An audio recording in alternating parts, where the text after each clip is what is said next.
The snow fell in thick, muffling sheets, blanketing the forest in an unnatural quiet. The Callahan family's SUV crunched up the long, icy driveway, the headlights slicing through the dense gloom.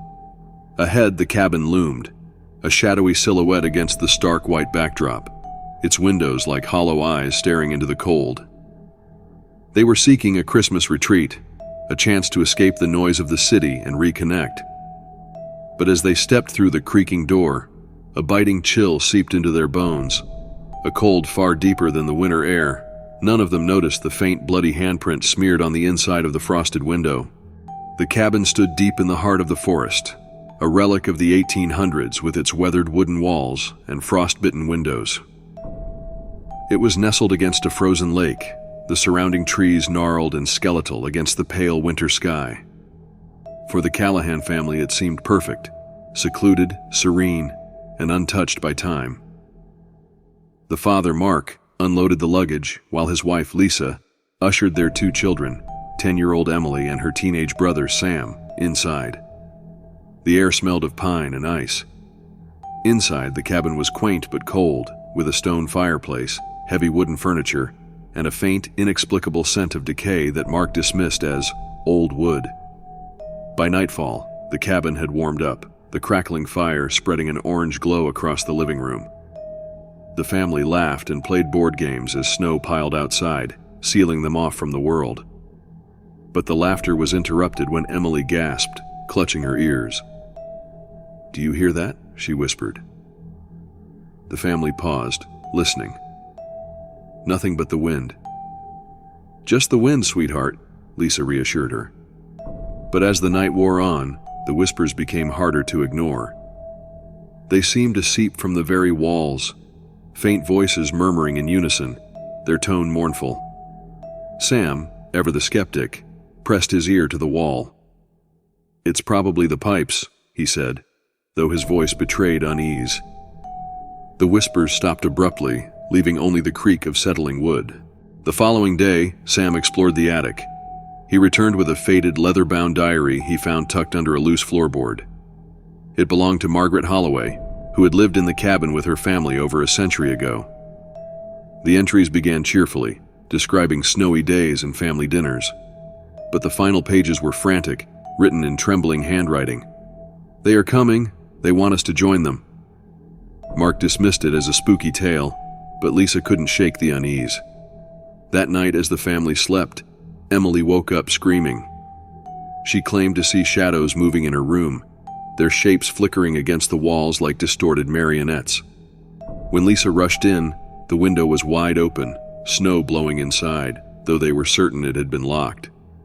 The whispers grew louder the following night, no longer mournful, but angry. The family discovered bloody handprints on the windows and door frames, as if something had tried to claw its way inside. Sam found an old, rusted knife in the cellar with dried blood still encrusting the blade. Lisa called the police, but the line was dead. The car wouldn't start, and the snowstorm had made leaving on foot impossible. That night, they saw them, the Holloways. The family appeared as translucent figures in period clothing, their faces pale and bloodied. They stood in the living room, motionless except for their eyes, which stared directly at the Callahans. When Mark tried to speak to them, the figures lunged forward with unnatural speed before vanishing into the walls. The Callahans pieced together the story. The Holloways had been murdered by their deranged father on Christmas Eve, their blood staining the snow outside the cabin. Their spirits were trapped, reliving their final moments endlessly. Emily, drawn to the attic one night, found a small wooden doll smeared with blood. "They don't want to hurt us," she whispered in a trance. "They just want to share." Lisa pulled her away, but the cabin was no longer just a structure. It breathed, groaned, and thrummed with energy, locking them inside. The walls bled sap-like fluid, and the windows reflected not their faces, but those of the Holloways. Christmas Eve arrived. The Callahans decided to confront the spirits, gathering in the living room with candles and the rusted knife. They recited prayers and demanded the Holloways release them. The ghosts appeared again, but this time, their movements were violent and erratic. Objects flew across the room. The fire turned an unnatural blue.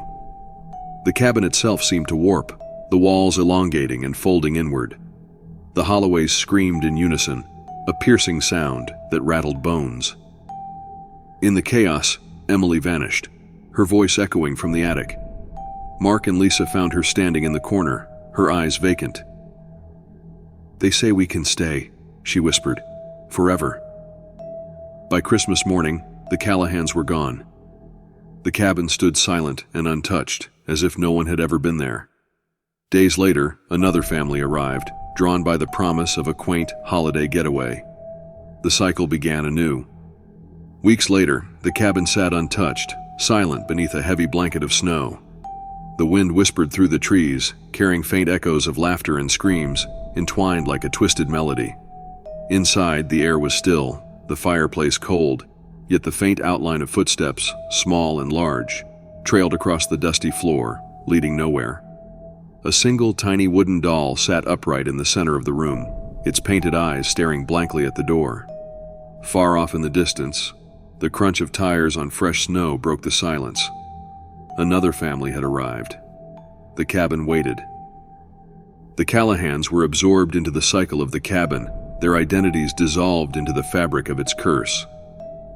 Mark, Lisa, Sam, and Emily became part of the Holloway's eternal torment, their spirits bound to relive that cursed Christmas night over and over. Each of them took on roles in the grim tableau. Mark became a shadow in the walls, his anguished cries blending with the whispers that haunted the cabin. Lisa's spectral form wandered aimlessly, clutching at phantom doors that would never open. Sam's laughter echoed unnaturally in empty rooms, distorted into a chilling mockery. Emily, the youngest and most innocent, stood forever at the attic window, her face a pale reflection in the frost, her tiny hand pressed against the glass.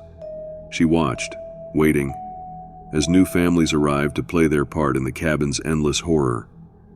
They didn't simply disappear, they became forgotten, erased from the world outside, their existence remembered only by the cursed cabin itself.